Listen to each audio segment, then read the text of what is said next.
தகவல் நேரம் தமிழ் நேயர்களுக்கு அன்பு வணக்கம். முதன் முறையாக இந்த சேனலை பார்க்குறவங்க சப்ஸ்கிரைப் பண்ணிவிட்டு பாருங்கள். அப்போ தான் நான் போடுற புதிய புதிய கதைகளும் தகவல்களும் உங்களுக்கு கிடைக்கும். தொடர்ந்து ஆதரவு தாங்க. லைக் பண்ணுங்கள், கமெண்ட் பண்ணுங்கள், நண்பர்களுக்கு ஷேர் பண்ணுங்கள். வாங்க இன்னைக்கு வீடியோக்குள்ளே போகலாம். தென்கட்சி கோ சுவாமிநாதனின் சுவையான தகவல்கள்.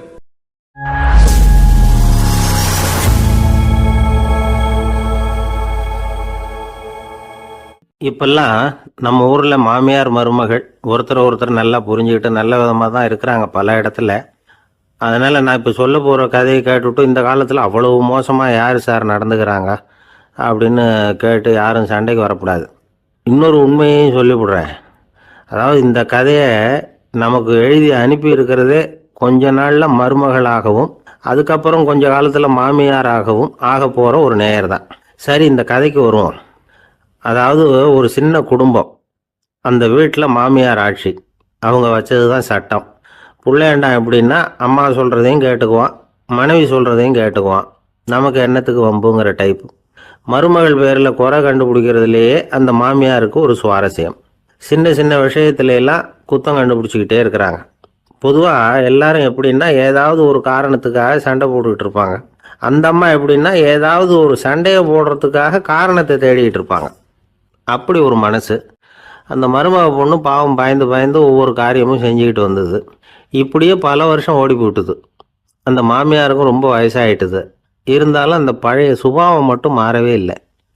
திடீர்னு ஒரு நாள் பக்கவாதம் வந்து அந்த அம்மாவுக்கு ஒரு பக்கம் கை கால் இழுத்துக்கிட்டுது. வாய் சுத்தமாக பேச முடியாமல் போயிட்டுது. சத்தம் மட்டும் வரும். ஒரு பக்கத்து கை காலை அசைக்க முடியும். பேசுகிறதெல்லாம் கையால் தான், அதாவது கை சைகையால். இப்படிப்பட்ட நிலைமையில் கூட அந்த பொண்ணு தண்ணியோ பாலோ இவங்க எதிரில் கொண்டாந்து வச்சா அதை வேணும்னே தட்டி விட்டுட்டு ஒம்பு வளர்க்குறது. அதுக்கப்புறம் அந்த பொண்ணு தரையை சுத்தப்படுத்தும்ல, அதை பார்த்து ரசிக்கிறது. இருந்தாலும் அந்த பொண்ணு இதையெல்லாம் பெருசுப்படுத்தாமல் ரொம்ப பொறுமையாக தான் இருந்தது. ஒரு நாள் வீட்டில் வச்சுருந்த பாலை பூனை குடிச்சிட்டு போட்டுது. வயசான காலத்தில் இந்த அம்மா பால் இல்லாமல் கஷ்டப்படுவாங்களே அப்படின்னு நினச்சி பக்கத்து வீட்டில் போய் கொஞ்சம் பால் வாங்கிட்டு வந்து காய்ச்சி மாமியார் முன்னாடி கொண்டாந்து வச்சுது அந்த பொண்ணு. வழக்கம் போல் அந்த அம்மா பாலை தட்டி விட்டுட்டாங்க. இதை அந்த மருமக பொண்ணு கவனிச்சுட்டுது. இவ்வளவு நாள் பொறுமையாக இருந்த இந்த மருமகளுக்கு இன்னைக்கு இதை பார்த்து தான் அசாத்திய கோபம் வந்துட்டுது. கதவுக்கு பக்கத்தில் சாத்தி வச்சுருந்த உலக்கையை எடுத்து மாமியார் தலையில் போட, அது குறி தவறி கழுத்தில் பட, அந்த அம்மா கழுத்தை பிடிச்சிக்கிட்டு ஊன்னு கத்த, இந்த பொண்ணு ஒன்றும் அலட்டிக்காமல் உலக்கையை எடுத்து மறுபடியும் கதவு பக்கம் சாத்தி வச்சுட்டு அது பாட்டுக்கு நடந்து போயிட்டுது. இருந்தாலும் மனசுக்குள்ளே லேசாக ஒரு பயம். கணவன் வீட்டுக்கு வந்ததும் என்ன விஷயம்னு கேட்டால் எப்படி சமாளிக்கிறது. அன்னைக்குன்னு பார்த்து ரொம்ப நேரம் கழித்து வீடு வந்து சேர்ந்தான் கணவன். உடனே அந்த அம்மா புகார் பண்ண ஆரம்பிச்சுட்டுது. பேச்சு தான் வராத, அதனால் ஒரு பக்கத்து கையால் சைகை காட்டுது.